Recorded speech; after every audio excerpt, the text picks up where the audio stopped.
Okay, we're going to talk about things that you need to ask before you book any equine show. So if you've ever been thinking, I'm going to do a show, and you've ever filled out a booking form for a big show or a horse show, there are a few questions I really want you to ask yourself because this can save you a lot of time, money, stress, and disappointment. So, you ready?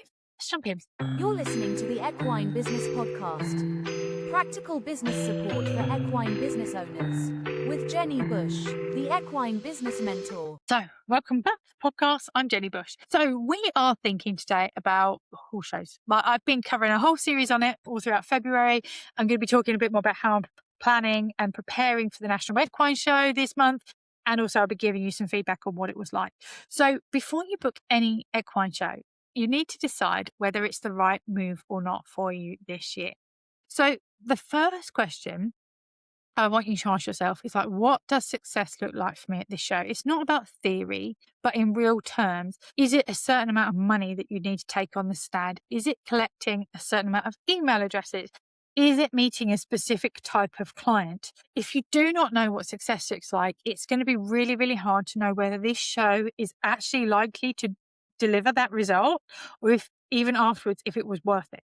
So, for example, for me, like I booked the National Equine Show for the Equestrian Business Support Network, and we're talking thousands. Like these shows are not a small investment for your business. Some of these big ones, some of the local horse shows, you can probably do for a couple of £100, but for these big shows, you're talking thousands of pounds.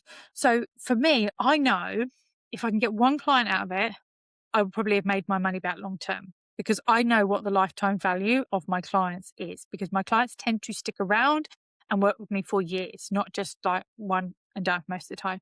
I also know last year, even though I wasn't particularly marketing myself, last year I did get 3 clients directly from the show. And so I think that therefore that's good use of my time, even though this is a massive investment. So think about it in terms of that, like what would it really take? Question number 2 is about capacity. So this is not just about money capacity, but time, energy, and support. So do you have the space to prepare properly, to travel there, to recover afterwards?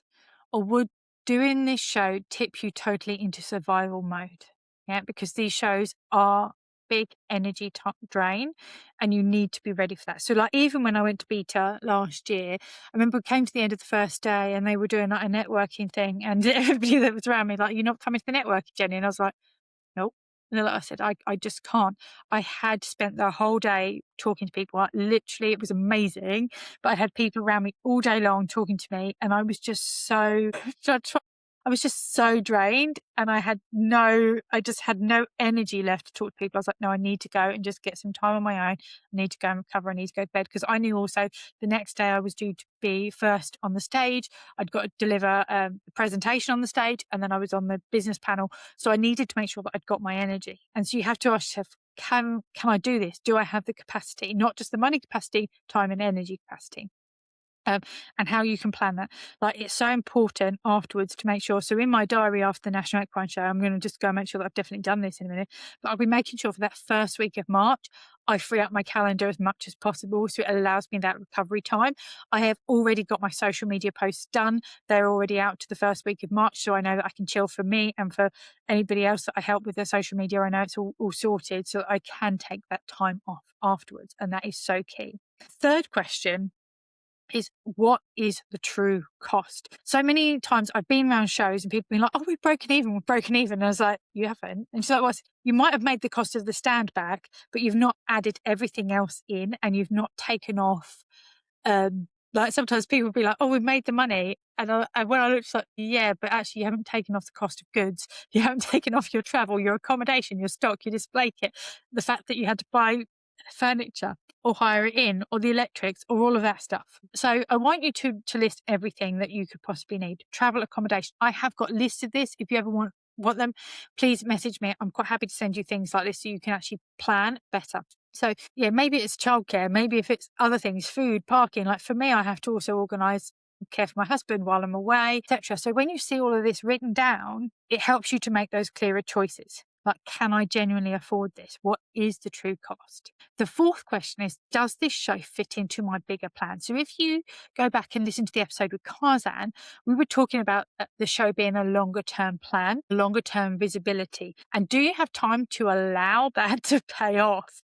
Yeah, the chances are, I often say to my clients, what you do now pays off 3 months down the line, 6 months down the line, 12 months down the line.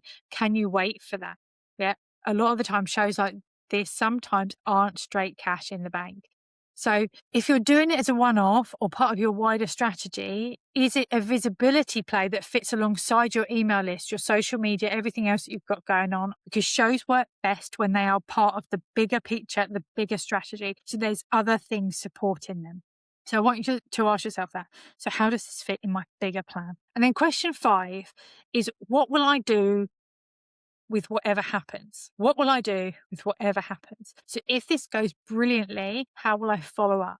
If it's quiet, what will you take from it? Yeah, thinking this through in advance stops you putting all the pressure on the take-ins from those few days. It also helps you to see the show as one piece of information in your business and not a final verdict on this. So it's like, what can you genuinely take from it? Because actually, sometimes these investments are worth it for the lessons alone. These investments are worth it for the lessons. And if you can think about it in that terms, then it is actually a useful thing for you. So these 5 questions are not here to scare you away from doing shows. They're here to help you to make a decision that feels solid. So sometimes the answer will be yes, it is worth it for this year. And sometimes the answer is going to be no, not yet. Both are valid, and only you know what's going to work for your specific business. So if you're currently sat there with that idea that I'd quite like to do this show, you're feeling unsure, you're very, very welcome to come through into the Equestrian Business Support Network and talk it through with us and ask your questions there. I'm quite happy to support you there. And if you're coming to the National Equine Show, do come and find me. I'm on stand B73. I think it's over by the wellness area, not too far from the gin bar. So we'll all be happy. And come and tell me if you found this episode useful and what you decided. I'm happy to chat through. So I hope this episode was useful. I will see you soon. Bye.